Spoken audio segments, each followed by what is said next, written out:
Good morning. I will call our May meeting of Central Oklahoma Transportation and Parking Authority to order. We do have one item from the chairman, and excuse me, it's always my pleasure to talk about a retirement, and we have Jerry Trent today, and I'll come down just a second, but Jerry started with embarking in 2003 as a bus operator and has been a paratransit operator since then. Doesn't say what he's going to do after retirement, but I'll ask him that when I get down. But prior to that, he worked in the trucking and oil field industry. So if you excuse me a minute, I'll come down front.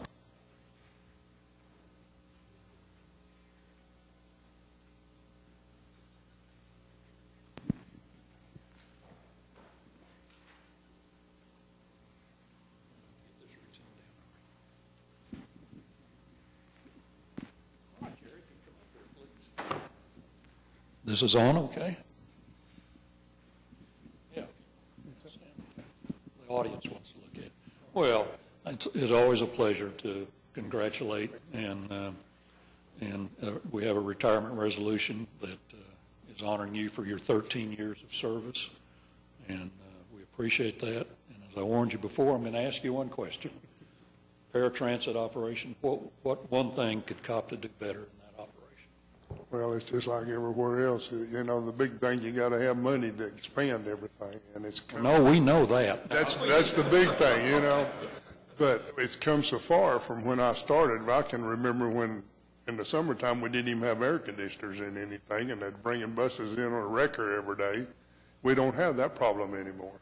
So it's come a long ways, and we've added some. I think it's a whole lot better than it was 13 years ago.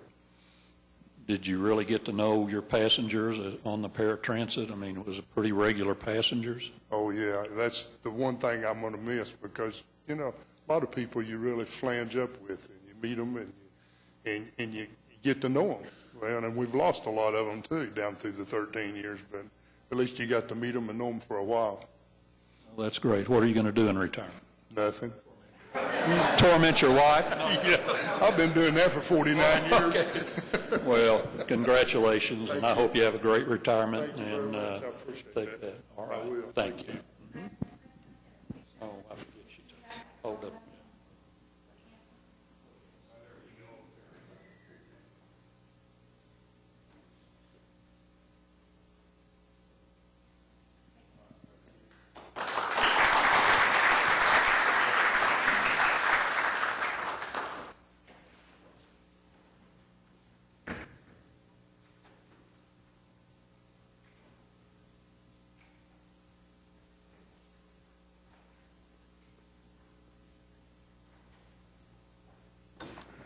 Well, Jerry, you and your wife are welcome to stay for the meeting, but don't feel like you have to. So, okay. All right. Do we have any citizens to be heard? Yes, sir. If you'd come forward with the microphone, please. And give us your name and. My name is Greg Yielding. I live at 4415 Gemstone Circle, and I work for Continental Resources, and I speak on their behalf against the proposed price increase for parking. Okay. Yeah, if you'd give us your concerns. And okay. On behalf of Continental Resources, we have 650 parkers that park monthly in Santa Fe and Cox. And the proposed price increase comes at absolutely the worst time they could hit the oil industry. I realize that this is a proactive, planned, every other year type of price increase, but you've seen the newspapers with the record losses that are being experienced by companies downtown. This price increase is almost like a stick in the eye that, you know, despite what's going on with the economy, that we would have a planned increase, proactive like this, that it just goes absolutely against what's going on in the rest of the economy. So on behalf of Continental, our recommendation would be to postpone this for 1 year and implement it July 1st, 2017 for the fiscal year 2018. All right. Well, I'll mention a couple of things just for your information in that, you know, to provide public parking and provide a quality product in our parking garages, as you know in business, it takes money to operate those garages and maintain them. In fiscal 13, we spent $1.7 million in capital improvements, and in fiscal 15, we spent $3.4 million in capital improvements on the garages. And I anticipate this coming year to spend anywhere from $2 to $3 million more. And the only way we can do that is if we have adequate parking rates so that we can develop a savings account, if you will, so that we can pay for this. Because anytime we build a new garage, we'll issue a bond issue, but all these capital improvements we pay for as we go. And in our parking committee, we were very cognizant of just what you brought up.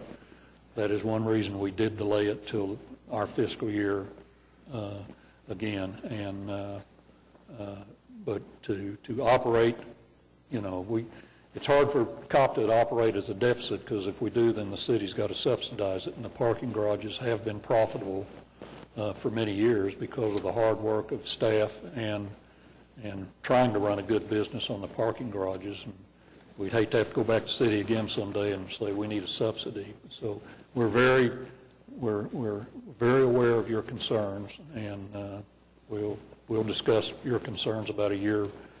But it is on the agenda to approve this, and so that's kind of a little of our background. Our rates are very comparable. I mean, we're actually under the two major parking garages downtown that we don't own. Their rates are $118, and our rates are $110. And if you put in all the other garages downtown, we're at $110 a month, and they're at $111. So, we're a little under the market, but I know it does affect you all. And, we believe that the administrator and his staff have done an excellent job of putting the rate case together. Now, our concern is the economy is in terrible shape right now, and the timing is absolutely terrible. It's just not the right time to have a bad perception of passing a price increase. For Continental alone, this is a $43,000 increase in a time when we're posting record losses. So to pass along a price increase at this point, it seems irresponsible and just a bad PR move on your behalf. So our recommendation would be to postpone it until July 1st, 2017 for the fiscal year 2018. I also wanted to add, Mr. Chairman and Mr. Gilding, I appreciate your argument. Our garages, the ones that we're raising the rates in, or proposing to raise the rates in, are well oversubscribed. You're probably aware that we're well over 100% sold on those garages. And so we need to take into consideration the demand on those spaces also from the public parking perspective.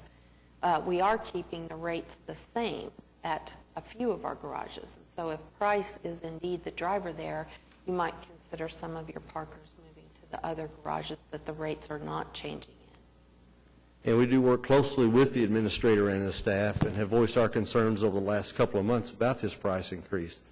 And they've done a good job of taking care of our growth needs, but at a time right now, it's just going to hit this industry very hard, and that's why we believe that the perception is much of the problem on the price increase as it is the increase itself. But as Laura mentioned, some of our garages, if the employees, if a group of employees would like to move, for example, to the Arts District garage and get a little exercise, they'd have to walk a couple blocks, but the prices there remain, less than what they were. So, so we took that into consideration, and maybe you all could too. So. Okay, we will. All right. Thank you. Thank you very much. All right. Do I hear approval of our minutes of our April 1st meeting? Any changes or corrections anybody would like to make? Move approval. Second. All in favor? Also have our minutes of our Joint Transportation and Parking Committee meeting of April 28th. Any corrections? Or if not, a motion to approve? Approval. All in favor? Opposed? Thank you. Our consent docket, most all the items are just renewal of contracts, and unless there's any of the specific items any of the trustees would like an explanation of, I would have a motion to approve our consent docket. So moved. Second. All in favor? Opposed? Thank you. We have quite a few items of individual consideration, so we'll try to move through those as rapidly as we can. Item A is a resolution authorizing application for the Federal Transit Administration on some discretionary capital grants and approving matching funds. So, Jason, but this is, this is a good grant for new buses, so.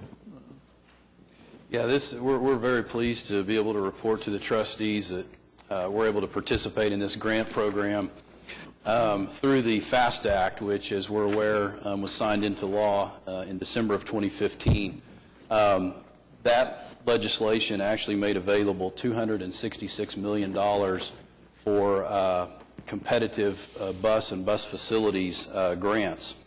The program's actually split into two pieces. 211 of that is available for traditional bus and bus facilities, whereas about 55 million of it is available for low or no emissions vehicles. And we have determined we would like to participate in both those grant programs. So with this resolution today, it's going to do two things for us, really. It's going to solidify our commitment to the FTA, and we believe strengthen our grant application by being able to submit formal action from our board, not only supporting the grant, but also committing to the local fund match. And then the other thing is we have determined that, again, to make our grant as competitive as we can, we would like to overmatch the minimum. So with the 5339 program, our recommended match is 30%. With the 5339C, or the low or no emissions, our recommended match is 20%. So in total, the grant, if approved, would provide for 8 additional buses, 6 of which would be CNG. 2 through the low and no emission program would be electric buses. Now, granted, that I've learned, that program is probably going to be pretty oversubscribed. It's going to be very competitive. But at the same time, when 30% of our fleet is past its useful life, we're taking advantage of every competitive grant program that we can to try to replace buses as quickly as we can. What occurs with other agencies when they oversubscribe? What do some of them go up to? If we're going to 30%, some of them go 40 or 50% matching funds, or? Oh, yeah, absolutely. 50% overmatch is probably not uncommon. Now, again, different agencies have different funding structures. In fact, some agencies with dedicated funding, for example, may use federal grant programs for other things besides bus replacement. So it really just varies from agency to agency. But in the environment that we're in today, competing for those federal dollars, the more overmatch is generally makes your application much more competitive. Jason, with respect to the 2 electrical buses, this would be the first time that we utilize a bus like that. Is that true? We've not had any type of electrical powered vehicle that I know of, even in other parts of the city. Is that true, Laura? I don't believe we've had any other electrical mobile vehicles. We will, the streetcar Yes, will be. But these are without wires, so. Right. Yeah, again, it's going to be a competitive grant program, but the thought of being able to introduce a new technology, even a cleaner technology, is a good opportunity for us. But again, does not take away from our commitment of full fleet conversion to CNG, which is, we know that's our ultimate goal, is to transition our entire fleet to CNG technology. Well, this will be exciting. I hope we're successful with this. Yeah. Refresh my memory. We've already received grants and already have new buses on order. That's right. That's right. We have 7 new buses on order, and based on our fleet replacement plan, it's actually going to take us through, I believe it is the 2020 fiscal year, the FY20 fiscal year, based on current funding levels, to replace all 18 buses that are past their useful life. So if we were to be successful in these applications, then we would be able to actually address our bus replacement needs much sooner. Okay. All right. Any questions? Do I hear a motion to approve item A? So moved. All in favor? Opposed? Thank you.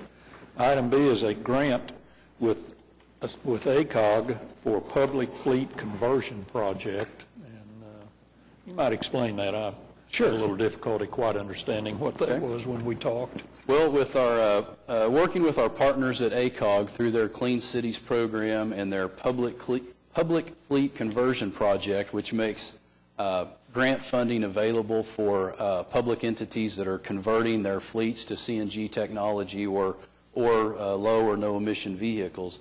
We were, again, able to partner with ACOG and actually submit a grant application back in October. The Board of Trustees approved that grant application. We learned that we were successful in our application, and this item today formalizes that agreement or that contract between ACOG and Cotpa for $250,000 of grant funding to go towards the construction of our CNG fueling facility. And that project, you'll notice the term on this is from February of 2016 to August of 2022. But keep in mind, our CNG project is moving much faster than that. We hope to have our facility constructed within 12 to 18 months. In fact, our engineers already been on site, performed their initial immersion and analysis, and we are scheduled for a call next week to begin looking at some preliminary plans and site layouts and such. So we're moving along as quickly as we can on that project. This grant will go along, will also help us fund it. Those funds are available when we need them. Yes. Okay. All right. Any questions? Then I'd hear a motion to approve item B. Second. All in favor? Opposed? Thank you.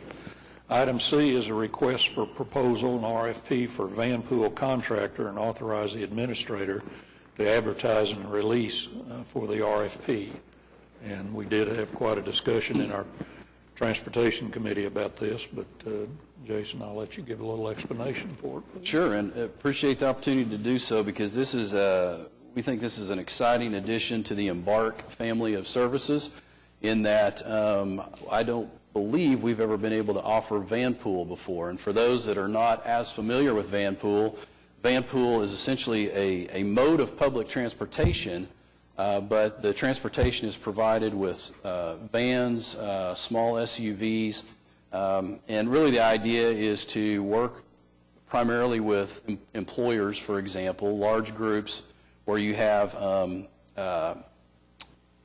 people coming to a common destination. So, for example, the way a van pool would work is if we could partner with an employer, we would work with them to establish employees that are interested in participating in the van pool.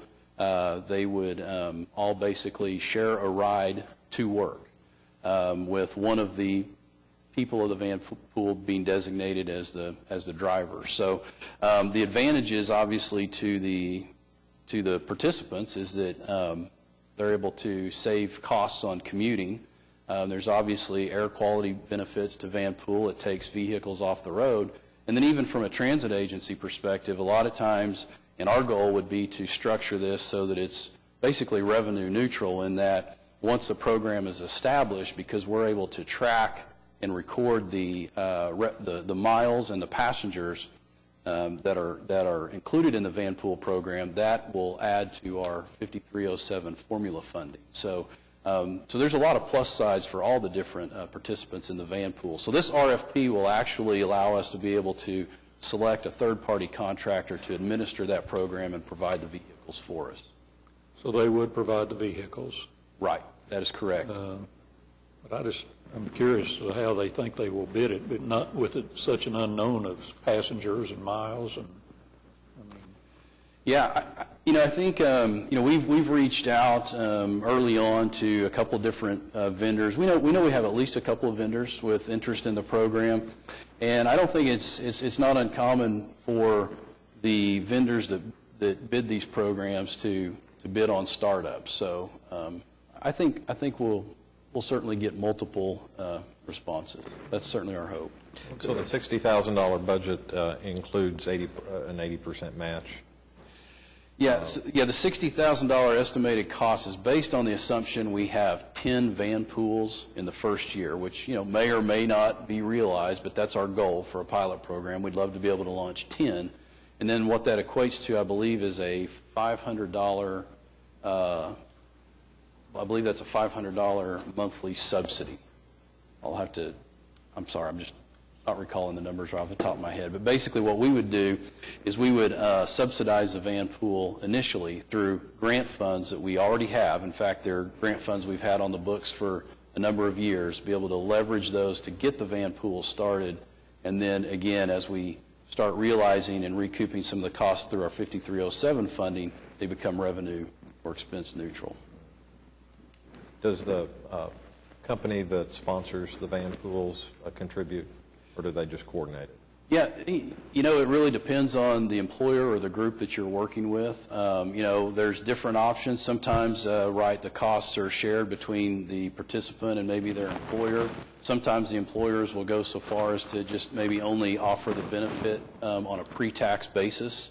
And some, it may just be, an option that's available, but it's all at the participant's cost. So there's just different ways to approach it, and we would work with different employers or groups to see what works best for them.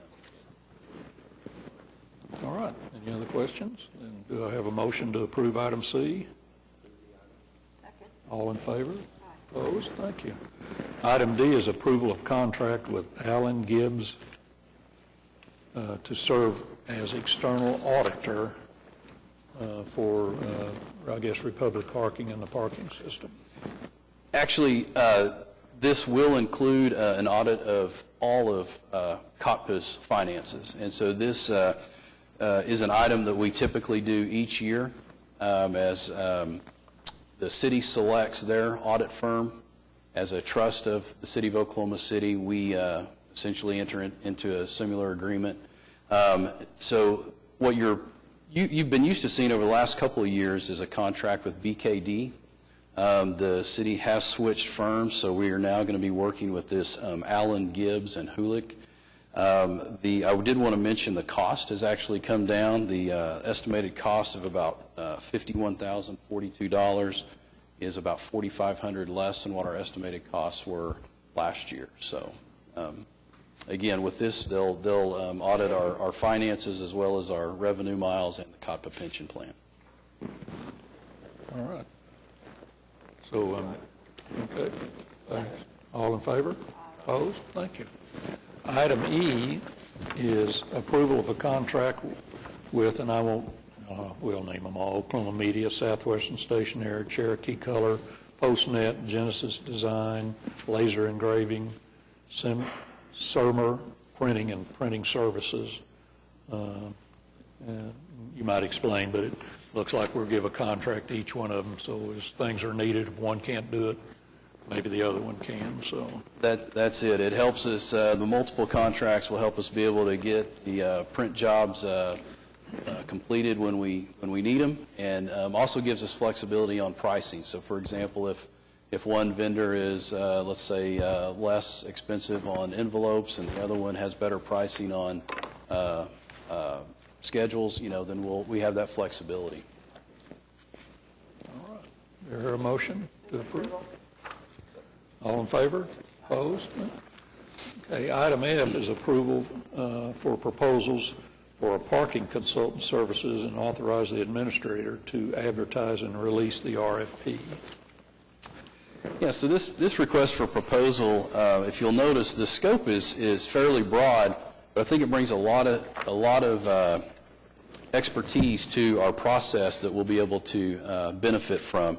Wanted to start by mentioning that, as you'll recall from the parking audit that was performed over a year ago now, one of the commitments we made was to have an independent third-party audit of the Republic contract. And so what we're requesting in this request for proposal is a parking consultant to not only help us with that financial audit of the contract with our third-party vendor, but also an operations audit. And then in looking ahead and planning ahead, we know this is the last year of the current contract with our third-party vendor that's managing our parking services. So we're also looking for professional services to help us develop an RFP for that next selection process, and then also help us look at our contract and determine the best approach for the various incentives to include in that contract. So with approval of this, this item will release the RFP.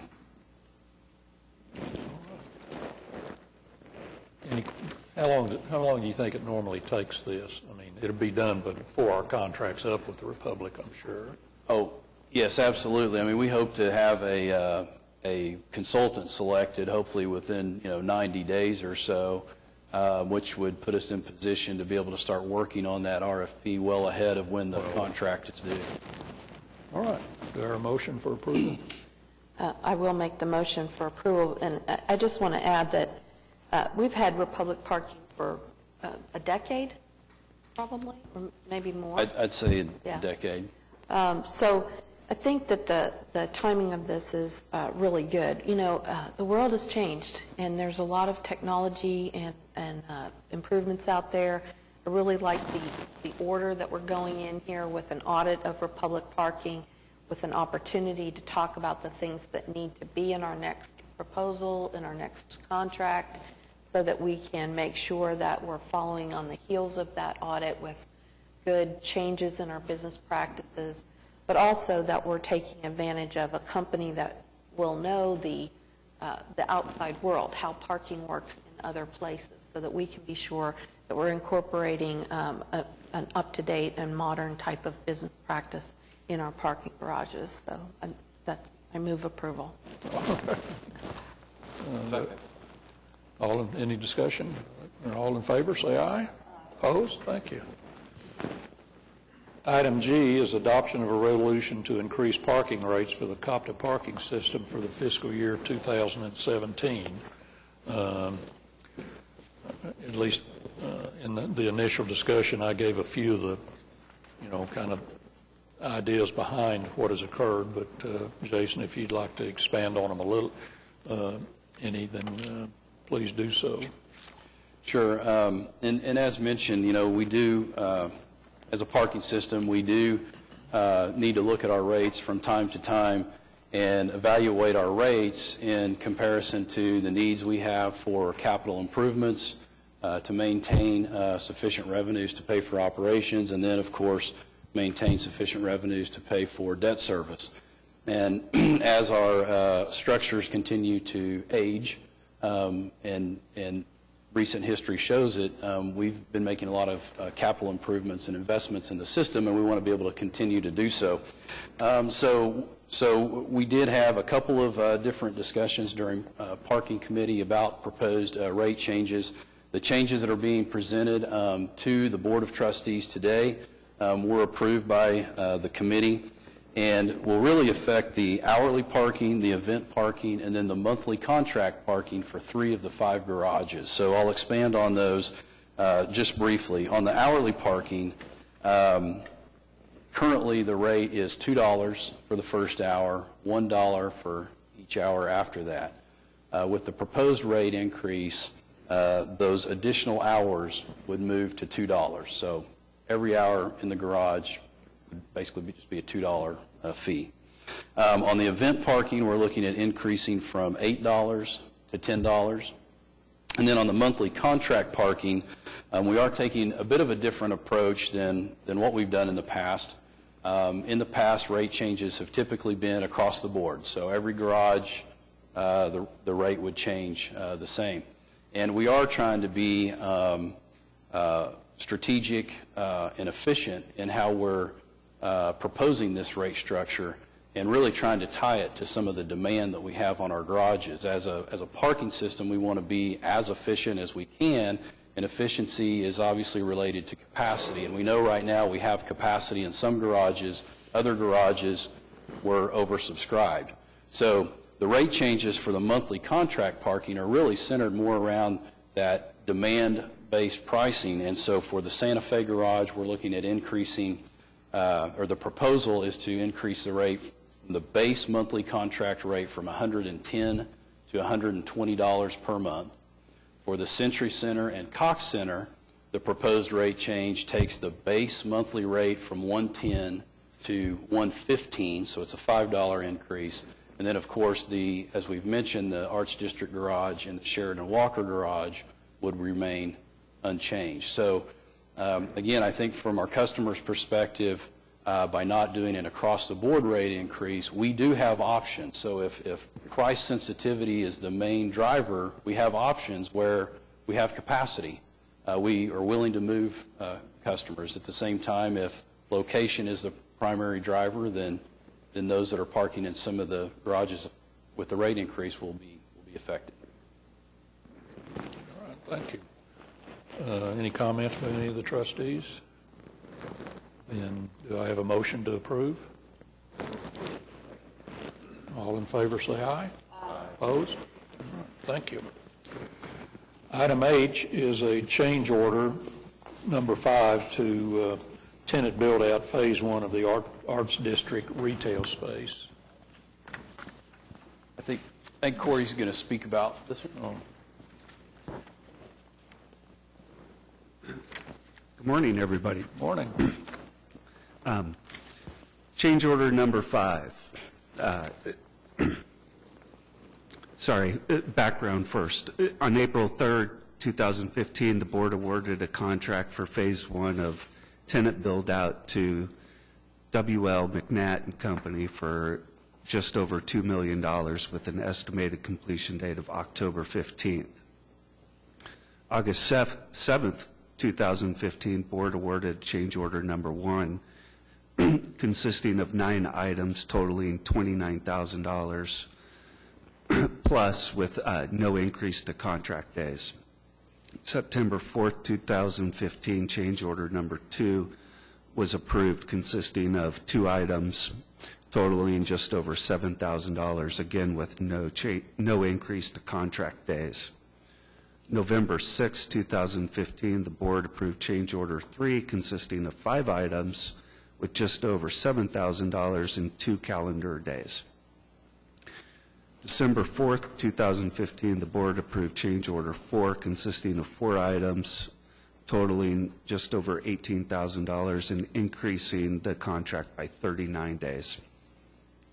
Change order number 5 consists of labor and material to lower 5 receptacles in the conference room from the wall into the backsplash of the cabinetry. The relocation of 1 3-way switch in the same general area. Total cost 2,269 days with 2 calendar days added. Change order number 5 represents a 0.11% increase to the overall budget. Combining all 5 change orders, increase to the total budget was just over $64,000, which equals to 3.21% over the original contract. The new contract amount is $2,069,421. What space is still available? I'm sorry? What space is still available? The small space between OKC School Foundation and my office. And that's all the space that's available now? Yes. Phase 2 is underway. Humanities, Canterbury, and Philharmonic have committed to those 3 spaces that are being developed right now. Any questions, Corey? All right, thank you. Do I hear a motion to approve? So moved. All in favor? Aye. Opposed? Item I is approval of change order number 3. I guess you're going to speak to this too, Corey, with Downey Contracting for Phase 2 of the Arts District parking garage. November 6, 2015, the board awarded a contract to Downey Contracting LLC for $732,527 with an estimated completion date of 2016. March 4th, 2016, the board approved change order number 1 consisting of 4 items totaling an increase of $10,000 plus with no increase in contract days. April 1st, 2016, the board approved change order number 2 consisting of 3 total items, a decrease of $222 with no increase to contract days. Change order 3 consists of 3 items. Item number 1 is adding sidelights to glass doors located in A6 at a cost of $11,702. The sidelights are the glass panels next to the glass doors. And there was some confusion with the tenant. The tenant has asked for that to be added into the project. And the tenant is paying a total of just over $7,000 of that $11,000, and Cotpa will be picking up the remaining portion. At the tenant's expense for A6, we're adding a side light to an office, basically adding an interior window to this one office at a cost of just over $1,500.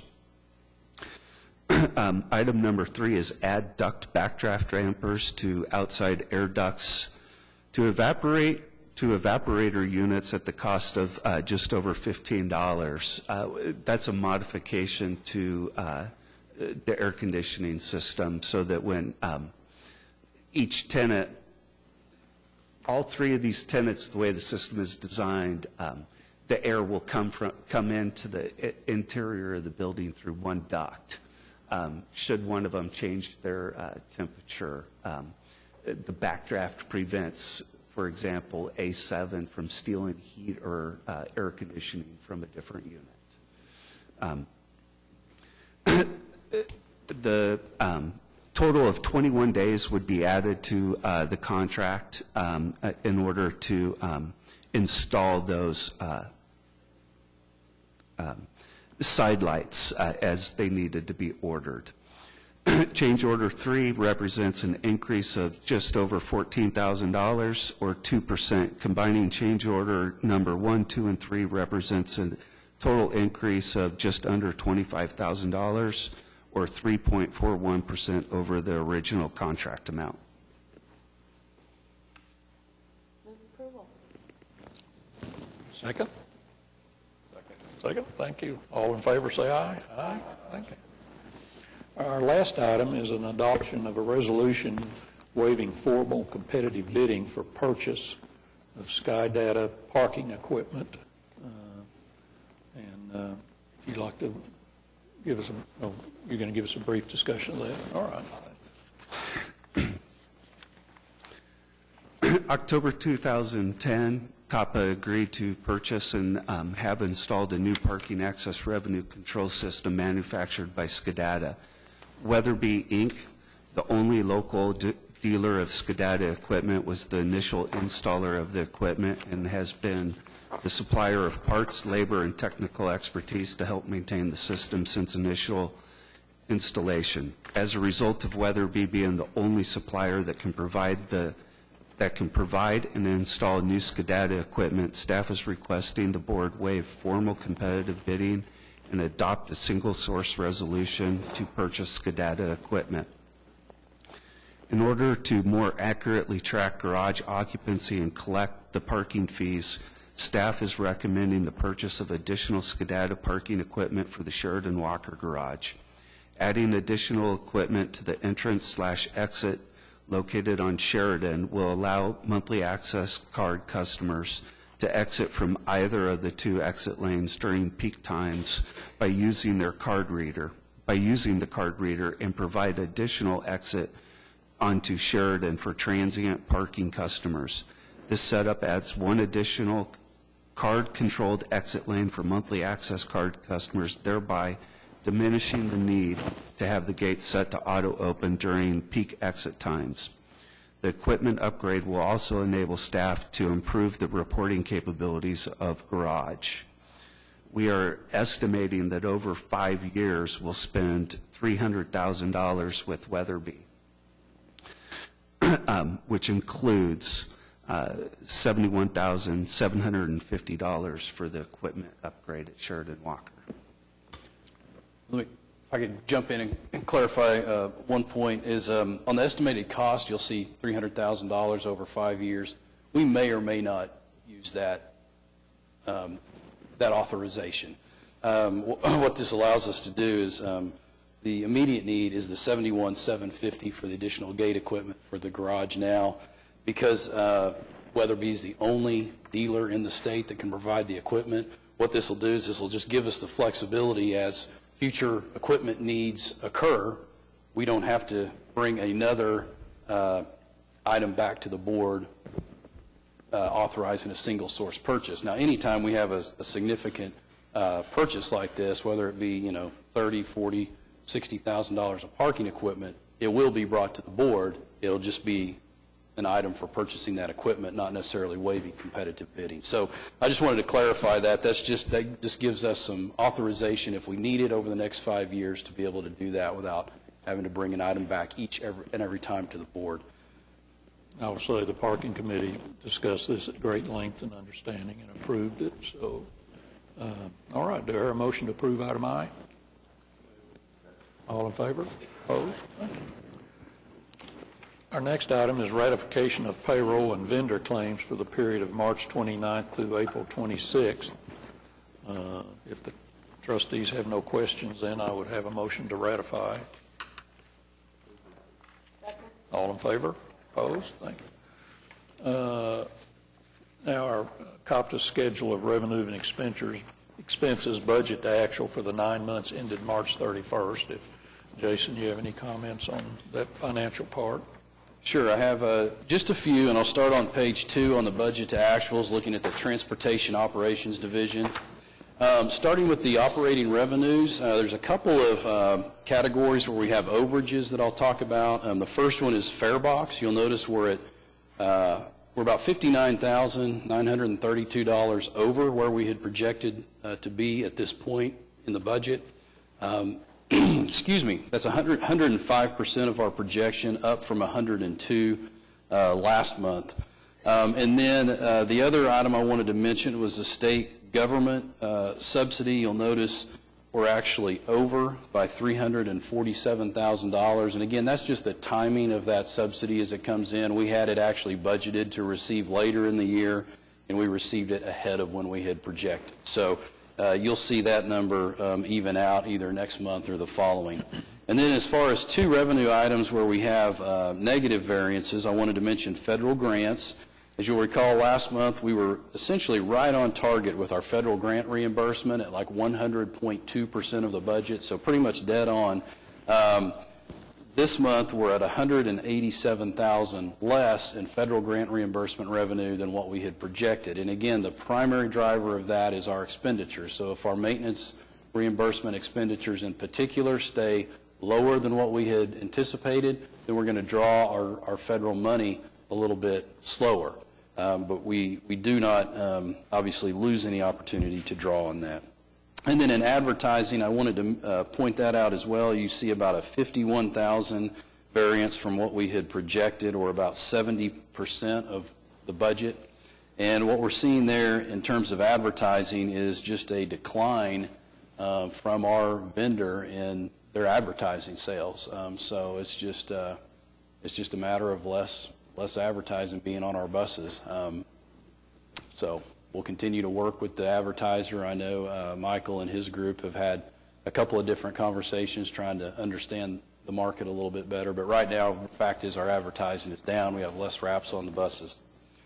On the operating expenditure side, we continue to be in really good shape. Our personal services are at 88% of the budget, or about $1.4 million less than what we had projected. Total operating revenues in excess of expenditures are about $2.5 million through March. And I failed to mention fuel. You'll notice a considerable amount of savings in fuel. We're actually almost $900,000 less in expenditures than what we had projected. Looking at the parking operations, a couple of items on the revenue side to mention. Monthly contract revenue continues to exceed target. We're at about 105% or $231,000 over what we had projected. Our event revenue, on the other hand, I want to point out, is coming in under budget. We're at about 88% of the budget, or $150,000 less than what we had projected. There's a couple of things driving that. One is, in order to improve the accuracy of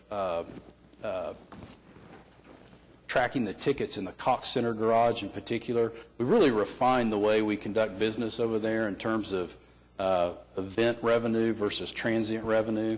So where we had budgeted some of the revenue we would normally receive as event revenue from Cox, we actually are receiving it as transient revenue. So you'll notice transient revenue is over by about $75,000. So a lot of that is an offset to the shortfall we're seeing in the event. We also have some event billing revenue that's outstanding. And then I think when you think about the playoffs occurring this year, thankfully so, I think we'll see the event revenue finish closer to budget by the end of the year than where we're at right now. And then on the expenditure side, we continue to remain under budget on expenditures with revenues in excess of expenditures of $1.2 million through March. On the river operations, a couple of items to mention. On the revenues, we are up in terms of, actually let me back up. We still continue to come in under budget on overall revenues, but we have gained a little bit of ground since opening the season back up in April in every one of those revenue categories. So for example, on general fares, we were at 106% of budget. We're now at 107. Even on charters, we were at 69% of our budget. We're now at 78. So we're gaining some ground in those revenue categories. We still are under what we had projected. But when we looked at the financials last month, we were showing about a $45,000 negative variance. We've been able to close that gap. We're now at about a $41,000 variance. So revenues are trending in a better direction on the river operations. And then on operating expenditures, I did want to point out, if you look at the ferry contract operations, you'll show it to be $53,000 over budget, or 9% over budget, and that's due to the timing of a payment to HMS, the vendor that provides the ferry operation service. We have one, we actually have April's payment in the March financial. So we're 1 month ahead on our payment. So you'll see that even out in the coming months. And then the only thing to point out on the Spokies financials is I did want to mention that we have recorded the bike share sponsorship revenue. So we certainly appreciate Blue Cross Blue Shield's participation with us in that program, and that has certainly improved our revenue situation compared to the previous month. So with that, I'll be glad to answer any other questions on the financials. Any questions by any of the trustees? If not, then I would have approval of our financials. All in favor? Opposed? Thank you. All right, we have left now our program reports, and first is our transit system report.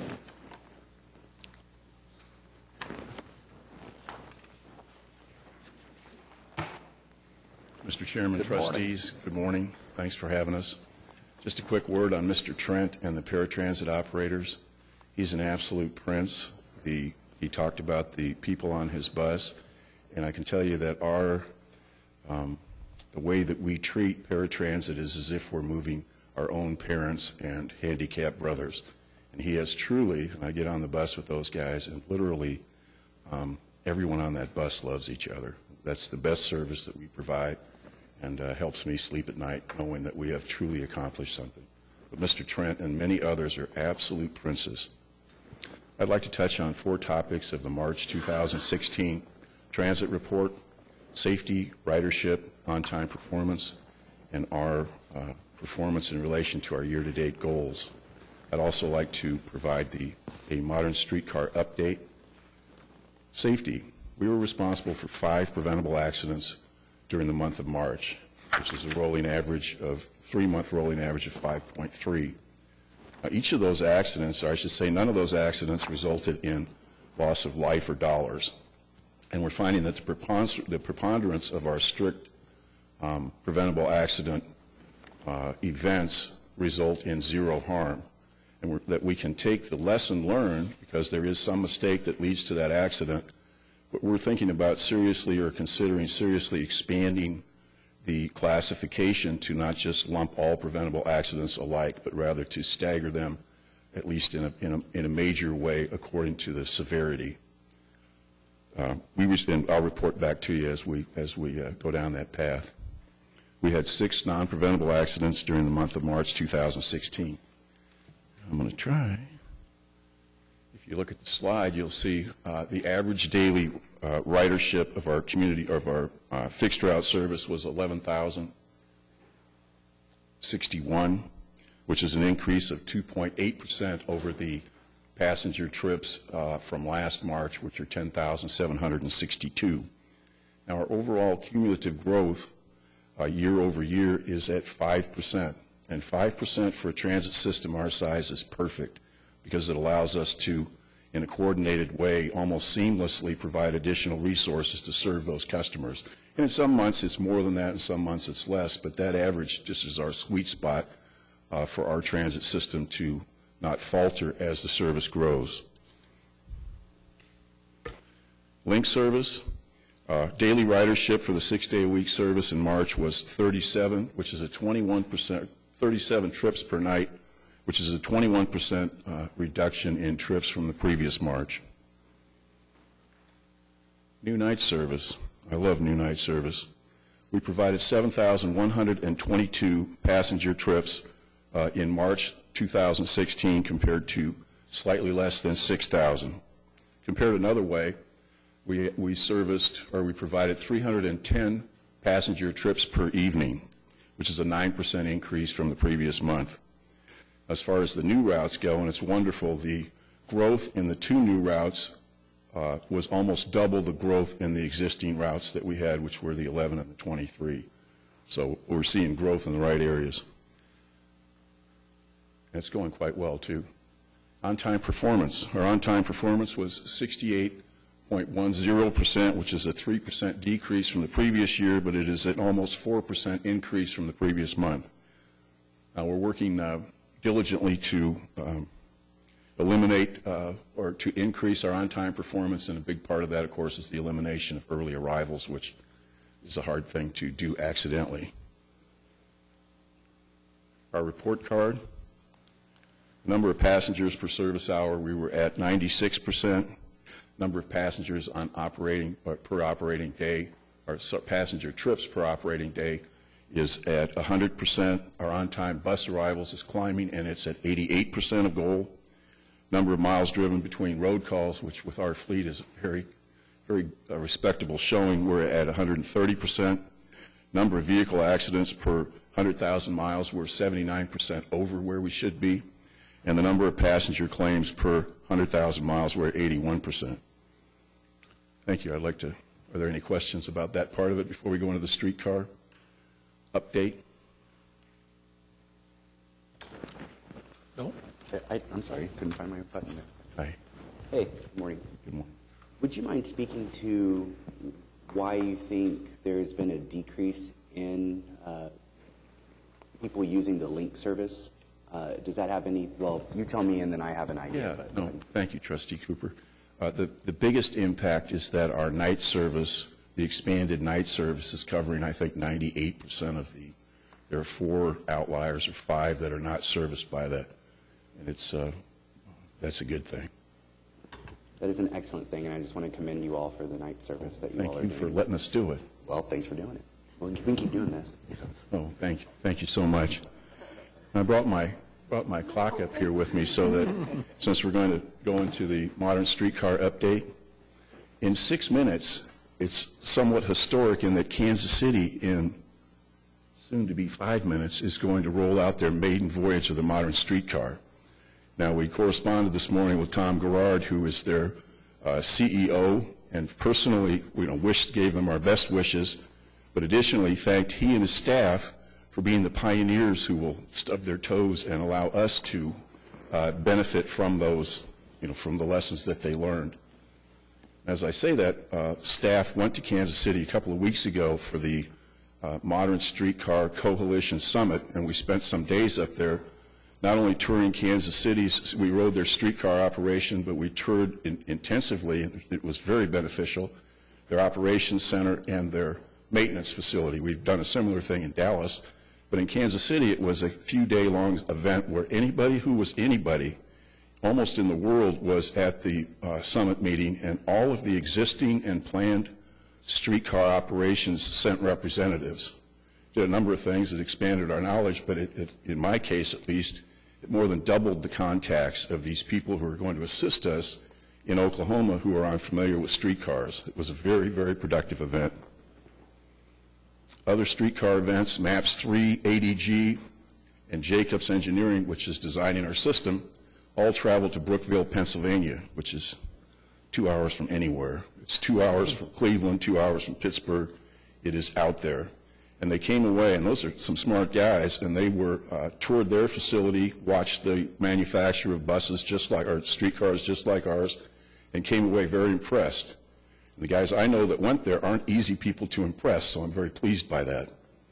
There's another significant thing that's happening, and that is that we are forming a streetcar or a Liberty spare parts correlation with the 3 other, Brookville Liberty is the name of the car that we're purchasing, and there are 3 other systems, Milwaukee, Detroit, and Dallas, that have Brookville cars. As you probably know, we're going to get like the number 3 cars, like getting the 3rd Buick. And there are a whole bunch of things. We're forming a coalition, spare parts primarily, which will have great benefits, not the least of which is the scales of economy. To me, the most important part to that is the spare parts availability. An awful lot of these parts, since we're getting the 3rd Buick, take up to 6 months to manufacture. And when we work out this reasonable coalition agreement, we will have access to each other's parts in a very tight way. But suddenly, going from, there are going to be 23 streetcars, Liberty streetcars in the whole world, and 5 or 6 of them are going to be ours. But it expands us from those 5 or 6 to 23 with regards to spare parts availability. So a lot of inroads made there. And the streetcar thing is, these guys, since this is truly a rocket ship ride for even Dallas, we're very close, and it's very nice to have brothers, is what we're becoming in this streetcar deal as we meet the world. Can I provide any other? Can you say again, Kevin, what the 3 other cities are that are? Yes, ma'am. Detroit, Milwaukee, and Dallas. Okay, thank you. Yes, ma'am. In your report, you give us a, mainline track design and the maintenance facility that looks like it's 95% within. Right, and those are being reviewed, and if there's any tweaking, it'll just be a little bit. And we haven't stubbed our toes in any ways. We're on track nicely in all of those areas. So, I notice on the maintenance facility, probably are ready to issue an RFP, construction of the track and the rail. Is that? We're looking at doing that this summer. If everything goes down the track, yes. We'll issue an RFP. The plan is to issue RFPs for those this summer. Do we have to issue an RFP to have the rail manufactured before we can install it, or is it already manufactured somewhere and we can just get it? Yeah, it's in process of being manufactured. Most of the straight rail, and I believe we're just starting on the complex intersections.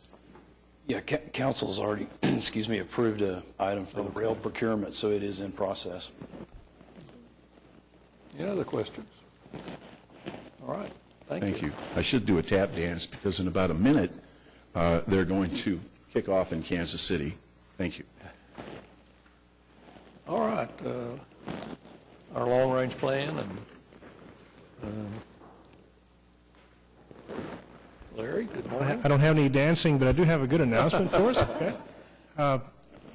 This past month, we found out from Smart Growth America that Oklahoma City was going to be one of 9 cities awarded a transit-oriented development grant. And we're excited about this. It's actually an FTA grant, but Smart Growth America administers a program for them. And, in our case, what we're looking at, and let me explain it, transit-oriented development. Transit-oriented development is that type of development that's a mixture of uses and combines maybe a little bit higher number of dwelling units as well as shopping and jobs close to a transit stop. And so instead of having, perhaps just a one-story development with a lot of parking lots, maybe what you really have is 2-, 3-story, some parking for sure, but definitely something that's very walkable. And in many respects, when you think about Classen Boulevard originally developed as a transit-oriented development corridor because of the early day streetcar with Anton Classen. Well, in our case, what we've been asking for is the ability to do some workshops that would be for that corridor that starts at the Santa Fe station, kind of goes through the downtown area, out Classen Boulevard, and then out the Northwest Expressway, picking basically some strategic locations, basically likely station stops, and talking about this transit-oriented development concept, but not just among planners or folks like our board, but with the broader community and with the investment community.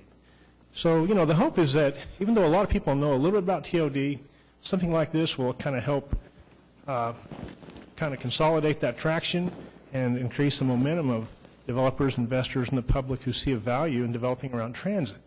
And I guess, and we're working really closely with the Oklahoma City Planning Department on this as well, and with other entities. And, even if streetcar or BRT isn't really built on Classen for a number of years, this type of thinking, this type of workshopping helps developers prepare what you might call transit-ready development, okay? In other words, develop something that's marketable, but when the day comes that transit really is out front, that's more frequent, higher capacity, that area has been reshaped.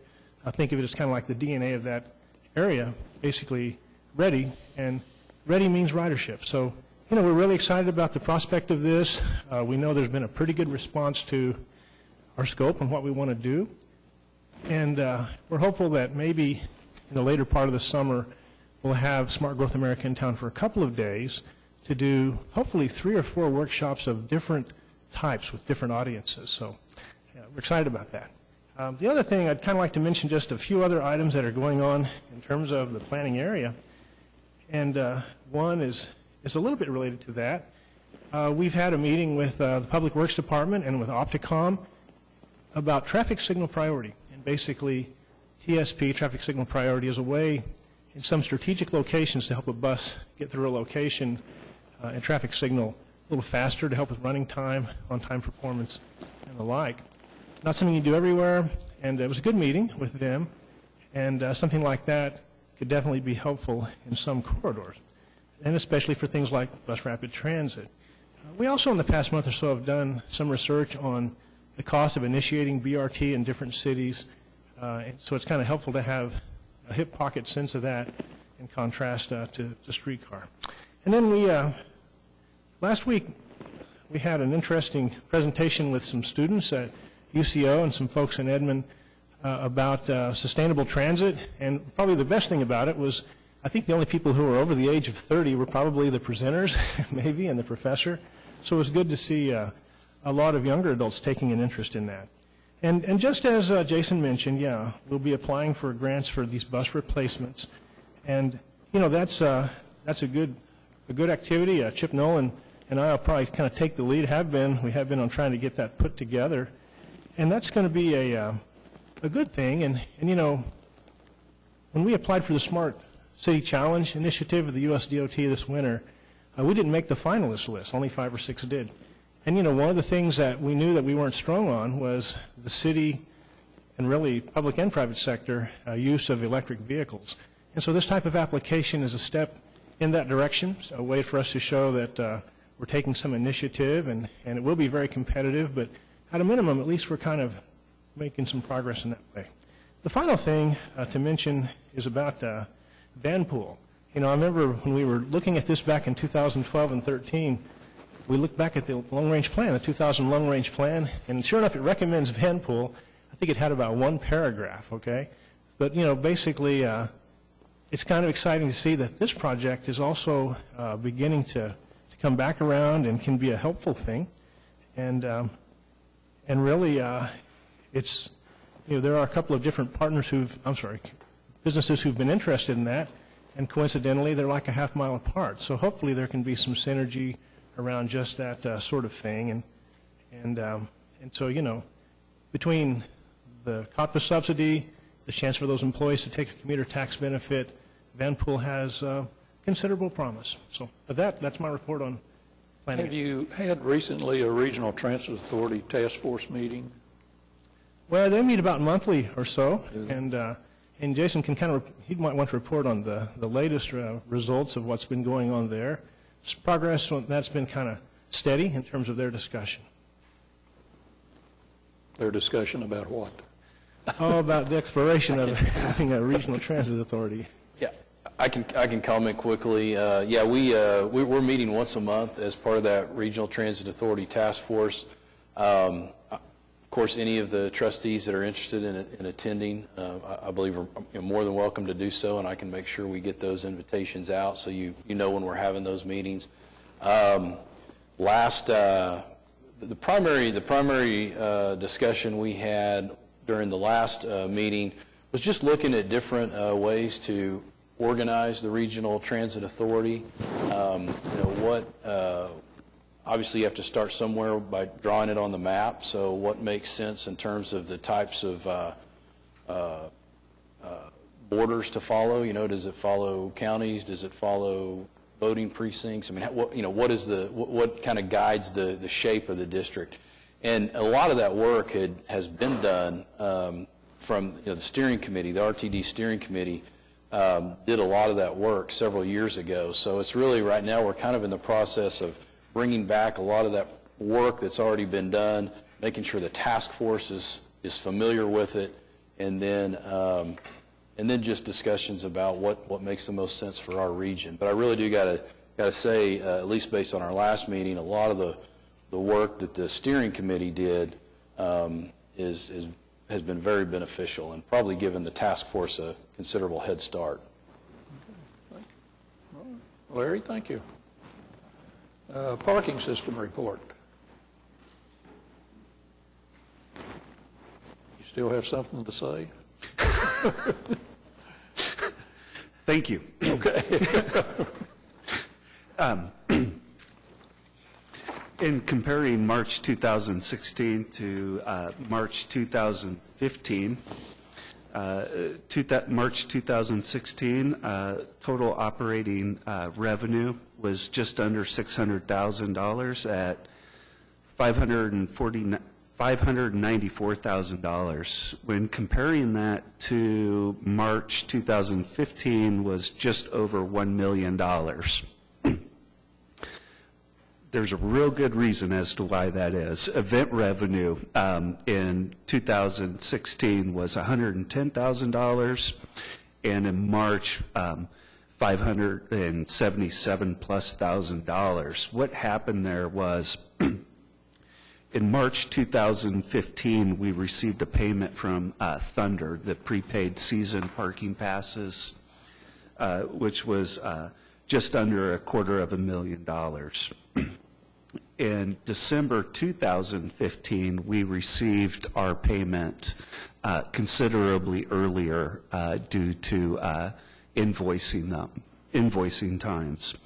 On December 8th, 2015, we received a payment of just under $309,000 for the event parkers from the Thunder.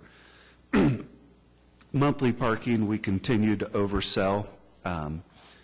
Santa Fe is currently at 111% oversell for monthly parking. Century Center Garage is at 153%. Cox Center, 133%. Sheridan Walker, 94%. And Arts District, 53%. Our overall system-wide, we're overselling by 103%. Or we're at 103%, 3% oversell. If there's any questions? So just because I like to always know stuff ahead of time, do you think there's any increase this year in the transient revenue or event revenue from Arts Festival? Did the new location come? Again, I'm very new I know. to Oklahoma City. We have been tracking the parking data since 2005. The revenue for the Arts Festival this year was one of the lowest, at just over $60,000. Bummer. And I know we moved it away. It's closer to the two garages on the west side versus in previous years we had more parking available. That being said, we've reached capacity at the Sheridan Walker garage during the entire week due to Arts Festival and daytime traffic for just a couple of minutes where we had to close it down. So I'm making an assumption that it looks like attendance was down for the festival. All right, thank you, Corey. Thank you. Marketing, customer relations, and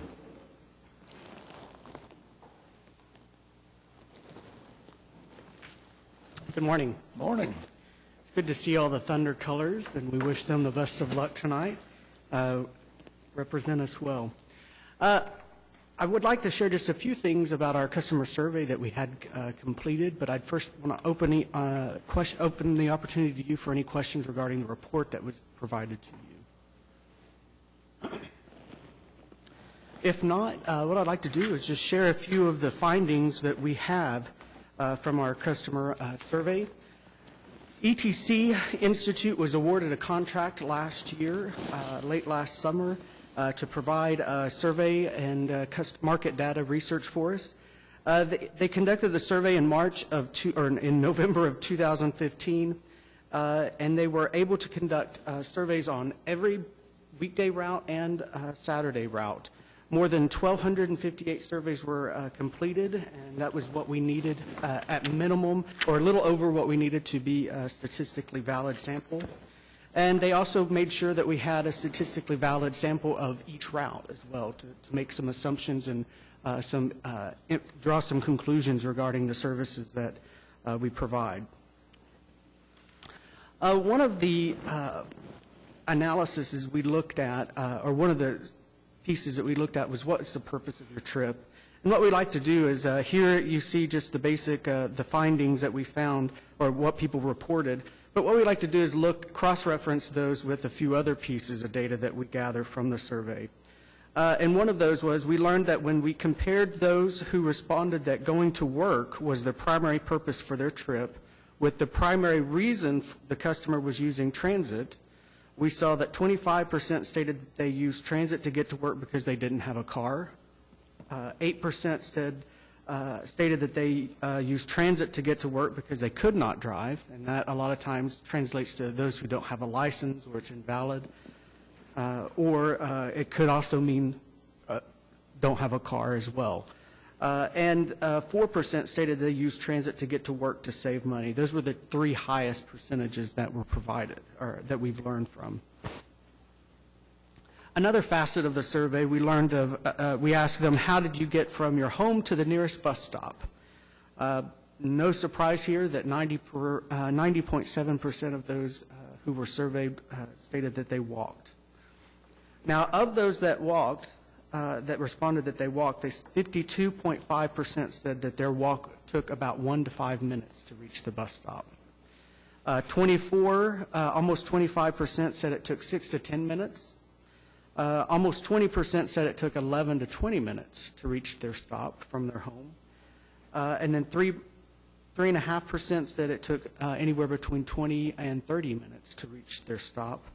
And then just a little over 1% said it took 31 to 45 minutes to reach their stop. And those are of all those who were walking.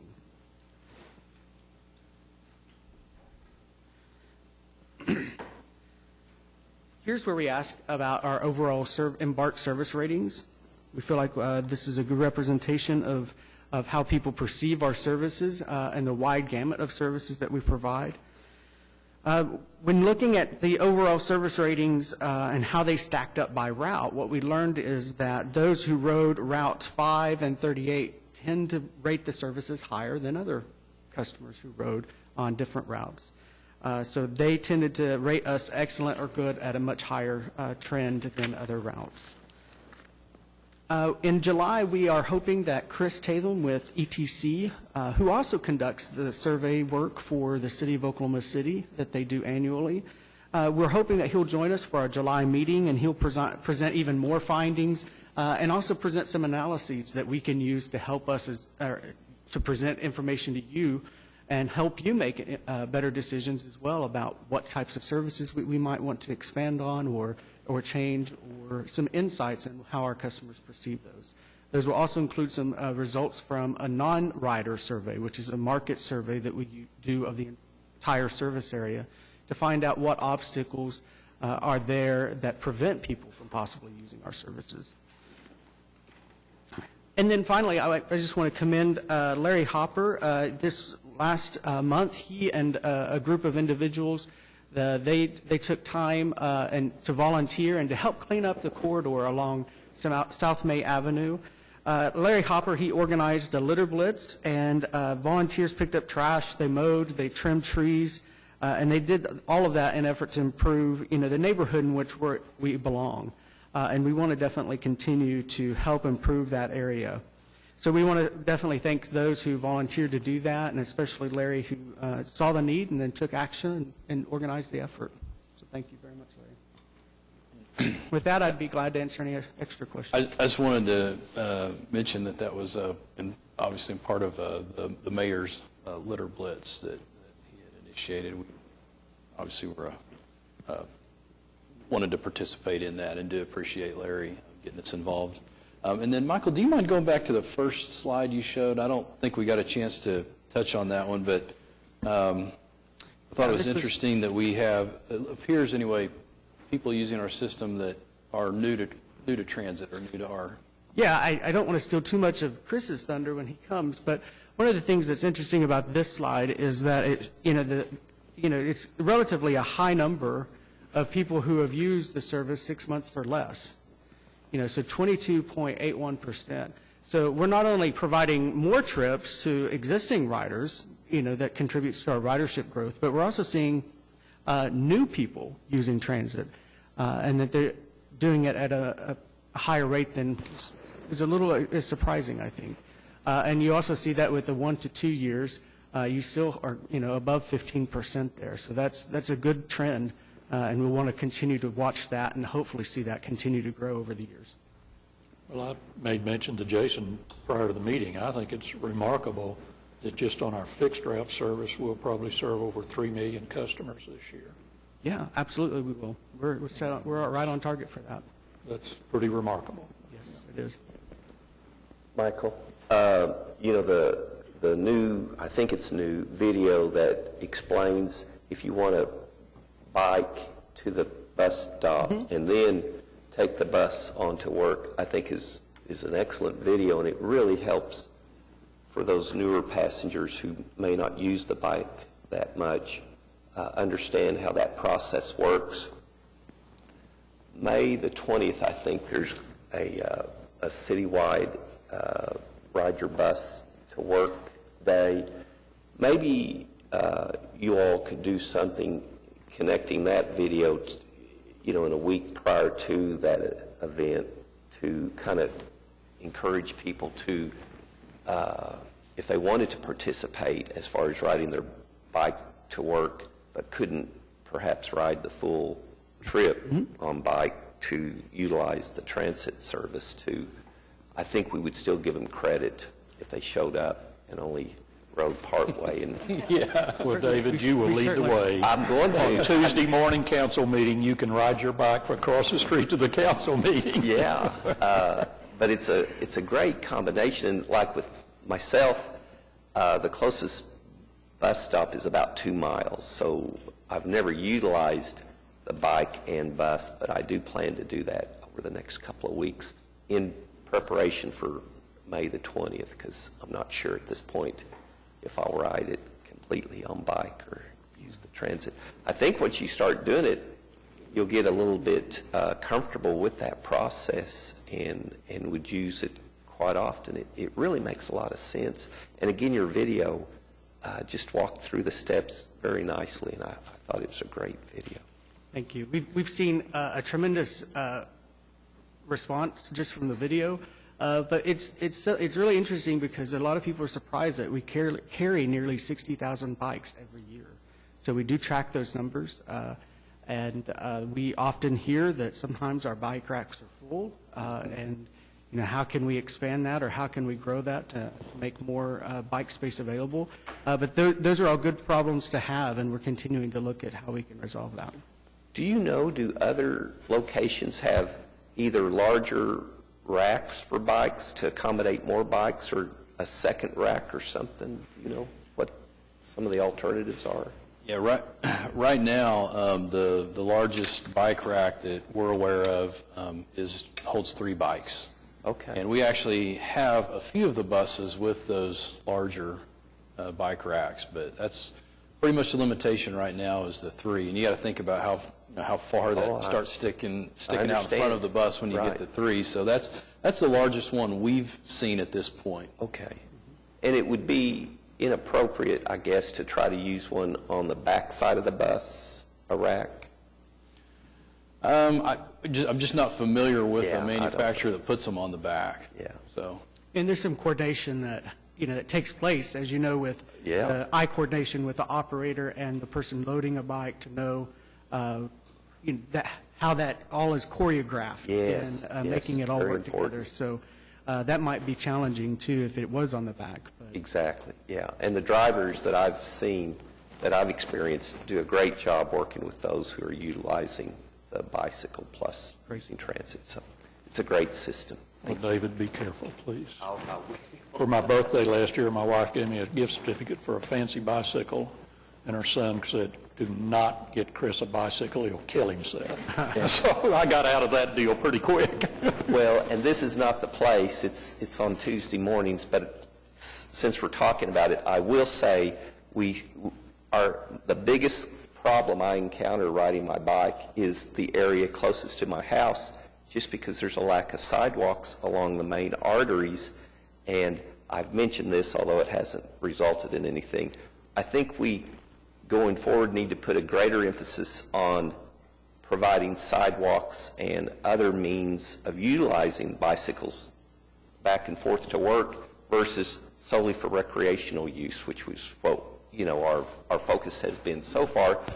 I don't mind the recreational use, but I don't want to see it continue at the expense of not developing more commuter-type roadways for bicycles. Anyway, just a little bit of... Well, I think the city's done a remarkable job on the sidewalk projects in the city, so...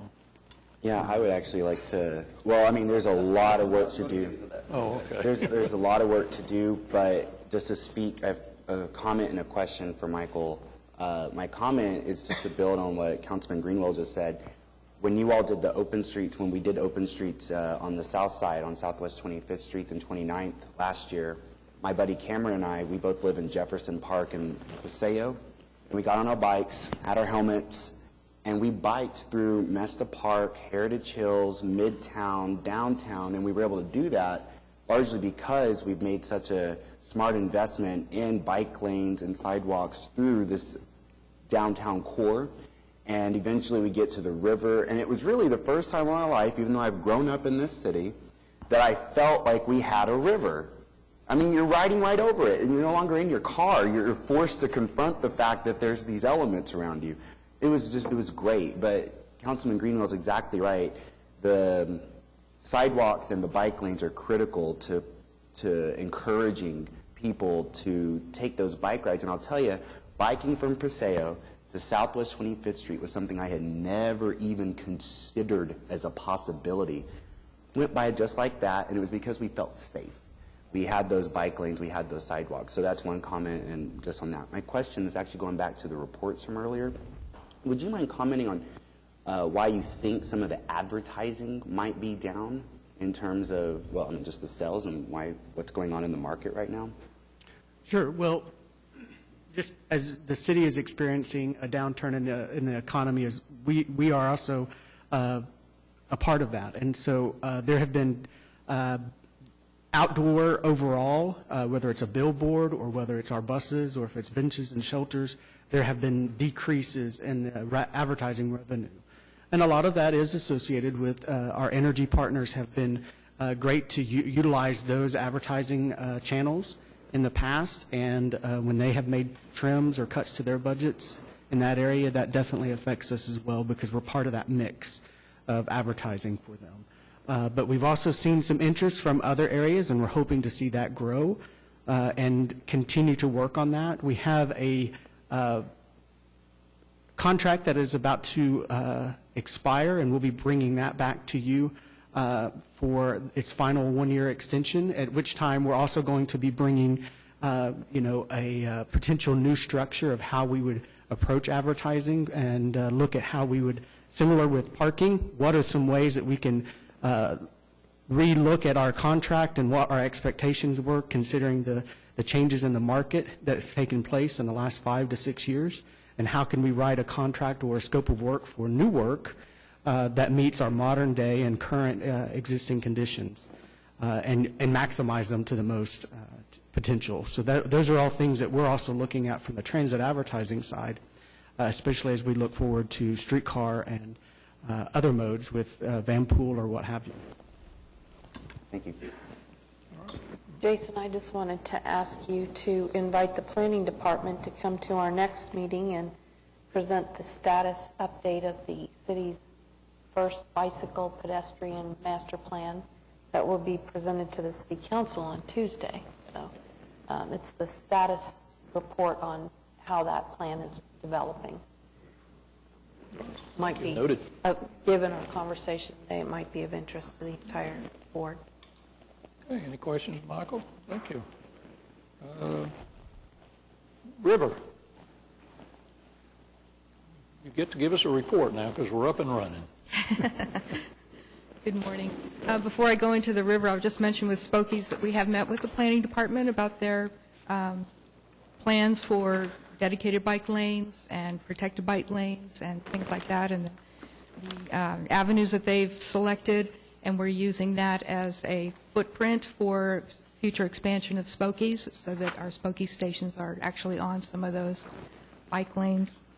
Also with Spokies, May is Bike Month. Bike to Work Day, as Trustee Greenwell said, is May 20th. Just a couple of days ago, Spokies participated in the Governor's Walk, providing Spokies bicycles for those who didn't want to walk, who wanted to ride a bike through there. And we have other Bike to Work activities planned throughout the month, being assisted, as we have been in the past, by Youth Rocktown mentoring. Okay, for the river, I wanted to give you an update on what's been going on. As you know, ferry service began on April 1st. I'm happy to report that next month I'll be reporting 150% increase in ridership for the month of April over last year, and that our riders per service hour were up 28%. In 2014, it was about 5.5 riders per hour. 2015, it was about 7.5. This past month, we very nearly met our goal of 10. So we're hoping this trend continues. To help encourage riders on our ferry service, we have these ferry fun cruises. Two of the new ones are the Armed Forces Day and the Grandparents' Day. Of course, Mother's Day is coming up, and the response on Facebook and Twitter has been huge. We've had over 20,000 people reach our Facebook post about Mother's Day. We've had nearly 400 likes and close to 150 shares. We're gearing up for a very, very busy weekend this weekend. This will also be the 9th year for History Comes Alive, which will begin tomorrow, will be the first one. Our ferry schedule, it has not altered much from last year, other than we have dropped December. December is historically low, horribly low, mostly due to weather. Has a lot to do with that. Even though the cabins are heated, there's just not a lot of activity in December, and the costs are much too high to justify running the service during that time. Friday and evening themed ferry cruises. These are opportunities to grow some revenue on Friday and Saturday evenings. We extend into the evening hours as late as 10:30 at night. We decorate the boats to help encourage some of these riders. This is where we get a lot of our passengers from the Meridian Corridor, people in town for the weekends, visitors to Oklahoma City. Very often they're flight crews or FAA personnel.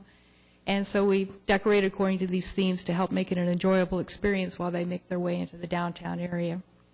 Specialty cruises, once again, we'll have sunset cruises. We've expanded from 2 Fridays a month to 3 Fridays a month.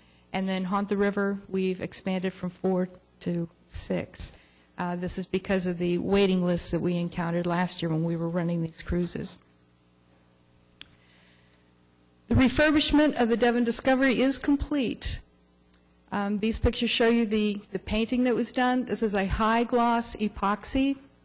This is a much higher gloss than we previously used on the vessels. This will help prevent some of the staining and make them easier to clean. And then this past Monday, let me go through this first. What you see here on the bottom left is our bow thruster on the Discovery. It only has one propeller there. It's supposed to have 2. One of the propellers was completely destroyed by debris in the river. In the upper left-hand corner, you see the newly installed bow thruster with both propellers attached. The bottom center is one of the rudders. There are 2 rudders on each vessel. I'm sorry, that's a prop blade. The prop blade, you can see the kind of damage they get with submerged logs, various types of debris. They get chewed up pretty well. The rudder is there on the bottom right, and you can see the paint's been worn away. At the top of the photo, you can see the bearing is very worn. And then in the very top right, you see the completely repainted rudder, the refurbished propeller, and the replaced bearing. So that will be, we've done that on both sides. There's 2 sets of those on the vessel. And then finally, the graphics. The graphics were applied on Monday. They really pop against that high gloss finish, and the boat looks better than new. And at this point, it pretty much is. We also replaced the carpet. We put an upgraded audiovisual system in it to make presentations much easier to present. And with that, I'll be happy to answer any questions. Jeannie, with the Wheeler Landing people putting the Ferris wheel up, is there any talk about adding a destination stop there? Once the Wheeler development gets going, where there's actually more activity in that area, we will certainly look to make application for ferry boat funds and hopefully receive some funding so that we can put a landing in there. At this point, we have not competed for those grants simply because we need a justification in the way of a destination before we apply for a grant. So this is very exciting for us to have another destination along the river that will allow us to make those applications. Jeannie, you know, when you're talking about upgrading your audio and visual capabilities, what kind of presentations do you make? I mean, do businesses, can you explain what you use that for? Sure. They're mainly used during private charters. Okay. And what people will want to do is for an anniversary, they might have photos of the couple. Sometimes there's parties and they want to play a movie or music videos, those types of things. There are occasionally, though not nearly as possible, business presentations. But we don't normally provide the videos unless it's requested on a particular event. That's correct. Yeah. All right. Any other questions? Thank you. Here I hear a motion to receive our program reports. Second. All in favor? Opposed? Any items from the trustees? I think it's been a very informative meeting, and all the trustees have offered comments about certain things. But if they have any other comments, but I know Jason will. That's part of his job description. So. Thank you, Chairman. I was afraid you were going to miss me there. But, no. Okay. Just wanted to introduce a new staff member. Marilyn Dillon has joined us. And Marilyn, just kind of give away. So Marilyn joins us as the new Special Services Administrator. So all of the services we provide related to our congregate meals, shopping trips for seniors, Marilyn will be overseeing all of those programs moving forward, and we thank Jimmy Friend, who's also in attendance, who really kind of helped keep those programs moving while we were looking for permanent replacement. And then this year in Special Services has not been without its challenges, and I just also wanted to recognize Daily Living Centers, Community Action, and of course the Area-Wide Aging Agency for all they've done to help us keep those programs moving this year during a year of transition. All right, thank you. Well, thunder up. And we're adjourned. That's right.